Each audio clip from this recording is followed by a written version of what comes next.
If I could only describe Toradora in one word, that word would be delightful.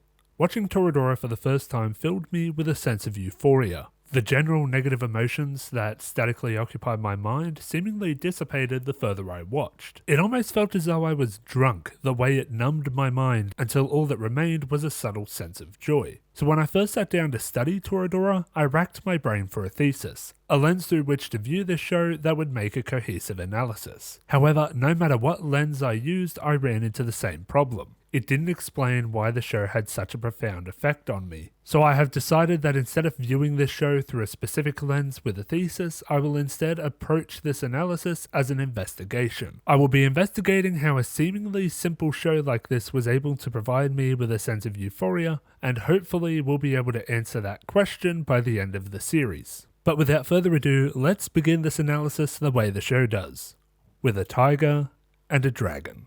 We begin our story with Ryuji Takasu. Ryuji's intimidating appearance and how the people around him react to said appearance makes the foundation of his character growth. People are terrified of Ryuji. This makes him socially isolated among his peers, and this isolation manifests in a general lack of confidence. We know that his appearance bothers him by the hair product he tries to use at the very beginning, and his absolute disdain for being compared to his father, who he strongly resembles. However, the show seems determined to make sure that we as an audience understand Ryuji better than the strangers around him. The first we see of him after the OP, we are told implicitly that he is the primary caretaker of the house, by his comments about chores being more difficult, and his mother Yasu's assumption that there is a pre-made breakfast waiting for her, which she is correct about. All of this sends a clear message. Ryuji is a caring person, and the fear that others show for him is completely unwarranted and based purely on his appearance. Taiga Aisaka is on the other side of that coin. People fear her as much as they do Ryuji and even treat their first interaction like some kind of power play spectacle. However, unlike Ryuji, who earned his fear from his appearance alone,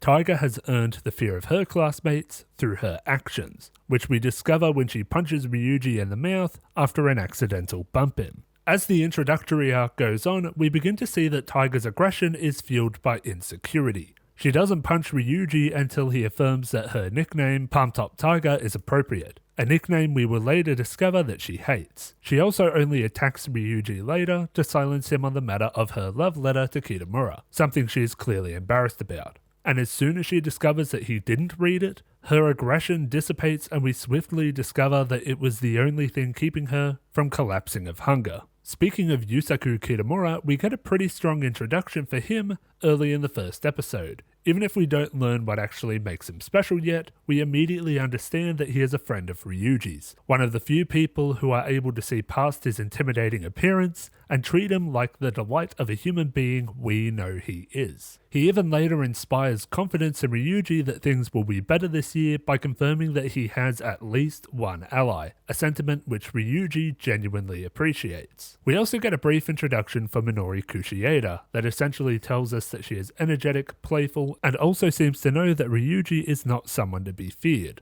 Other than that, we don't really get much insight into Minori until the next arc of the story. For the time being, we need to discuss the fact that Taiga broke into Ryuji's home and tried to attack him. This serves as the peak of her aggression, a message to the audience that this is how far she is willing to go, even if we only see this extreme one more time throughout the show. It also gives us the peak of Ryuji's caring nature. When Taiga collapses and Ryuji hears her stomach growl, we get a jump cut to Taiga eating a home-cooked meal.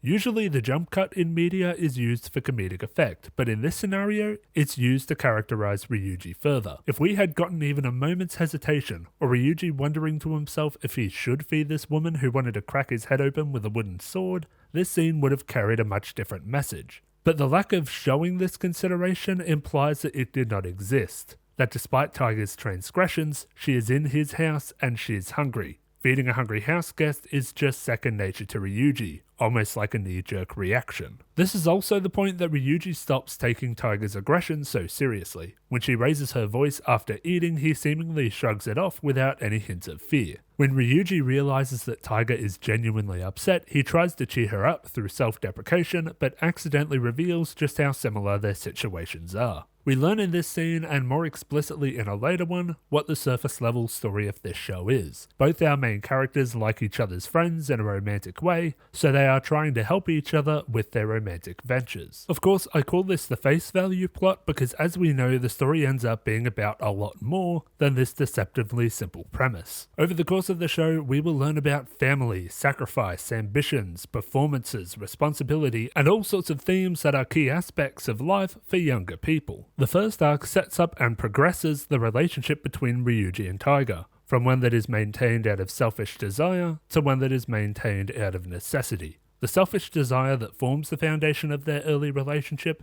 is the desire for romantic love with other people. Taiga only spends time with Ryuji because his promise to help her get together with Kitamura, and Ryuji only puts up with Taiga because he doesn't want her to sabotage his potential relationship with Minori. Now, a relationship built on such flimsy ground would never last long term, but beneath the noses of our main characters, this foundation changes. Ryuji comes to respect Taiga for her strong work ethic, and Taiga comes to use Ryuji and his family as emotional support. Yasu expresses a very sweet sentiment when Taiga is over for breakfast. The sentiment that food tastes better the more people are around the table to eat it. I belong to a family where mealtime is sacred. It's the moment in the day where my family gets together to share a meal. Sometimes dinner will be the only time in a day where we get to see each other. Understanding the importance of sharing a meal with loved ones really makes me connect with this sentiment. What's interesting about the main duo's dynamic is that despite its foundation changing beneath them, they still believe that the shallow foundation remains. We see this most clearly when Kitamura and Minori confront Ryuji and Taiga on the roof of their school to congratulate them on their relationship following rumors created by their classmates. They seem downright defeated at the end of the day, as if they have failed in everything they had set out to do.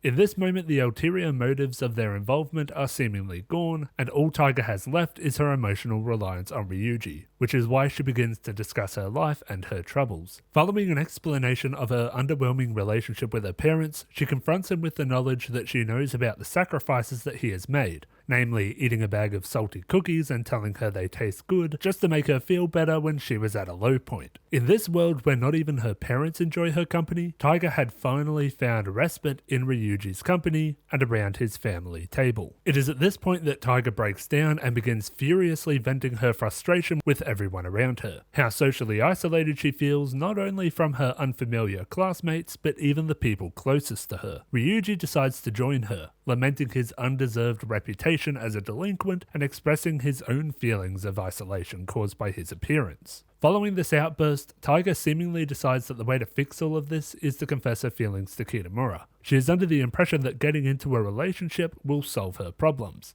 I doubt I need to tell you all that she is wrong to think this way, even if Kitamura was the perfect partner for her. This attitude towards love is something that has been instilled in younger and older people alike by the barrage of media that frames attaining romantic love as the ultimate goal. Just think about the stories that literally end with the main characters getting together, or say that love will solve all your problems, or that love should be your number one priority. Love usually solves conflicts in romantic stories because the conflict is based around love. Toradora is one of the few stories that rejects this notion. It does so predominantly in a scene that I will discuss near the very end of the series, but for the time being I must again stress that Taiga is wrong thinking that a relationship with Kitamura will solve all the problems that she has just vented about. This is not all she is wrong about though. When she commits to confessing to Kitamura, she also tells Ryuji that their partnership will come to an end. As far as Taiga is concerned, Ryuji has stuck around out of obligation, because she is forcing him to. This whole time she has been calling him Ryuji as opposed to Takasu as a show of dominance, in a display that says she doesn't need to be polite when referring to him because he is subservient to her. As far as she is aware, leaving Ryuji's life will be a positive thing for him. She doesn't realize that Ryuji has come to respect her and in some ways even rely on her. She is one of the few people who treat him like someone worth being around, likely because she sees him for who he is, as opposed to who he looks like. He also empathizes with her over their social isolation. This is why he reacts to being called Takasu the way he does, negatively, as though he is losing something. It turns out that Ryuji had garnered enough of Taiga's respect that when she left the partnership, she decided to leave a few parting gifts. The first one was an intense confrontation with the rest of their class, declaring that their rumors were wrong, and then confronting them with the fact that they had been treating Ryuji unfairly. They don't immediately trust him, but they at least have the context to begin doing so. This is important. As much as we like Kitamura for standing by Ryuji, he never confronted the attitude that Ryuji was fighting against, at least not in a way that changed anyone's perspectives. Taiga has used the fear that people have of her to challenge that attitude in a way that had to be taken seriously. And this simple gesture was enough to make progress in Ryuji's path to social acceptance. We still see people act worried around him, but for the most part, his classmates cease to treat him as a threat. Taiga also helped Ryuji in his journey to winning over Minori by explaining to her that nothing romantic was going on between them. It seems for a moment that this could have made a significant leap forward, with Minori curious as to why Taiga was so insistent and about to discuss this with Ryuji, possibly leading to a revelation on her part, but Ryuji walks away, likely overwhelmed by how much his life has just changed for the better, despite losing the person who had done it for him. In the following scene, we learn what makes Kitamura special, why he was introduced as someone who saw Ryuji for who he was. Turns out Kitamura is pretty perceptive about people and what they really want. In this case, he turns Taiga's confession down after asking some questions about her relationship with Ryuji, someone who he believes would make a better match for her. Taiga struggles to answer these questions until she finds the perfect analogue through which to explain her and Ryuji's friendship. Fried rice. The fried rice that Ryuji served to Taiga without hesitation after she attacked him. The fried rice that is emblematic of his caring nature, the emotional warmth created by his household, and the feeling of belonging she got from sitting around his family table. Taiga is confronted with just how much of a positive impact Ryuji has had on her life, and this seemingly encourages her to press on with her confession, seemingly being of a mindset that she has lost this connection with Ryuji, and that a new connection with Kitamura is the only thing that can replace it. When she is turned down, she is ready to return to the status quo, to how things were before she became a part of Ryuji's life. She is ready to be alone again. But Ryuji does not let her. He follows her, offering to feed her again, but Taiga tries to push him away.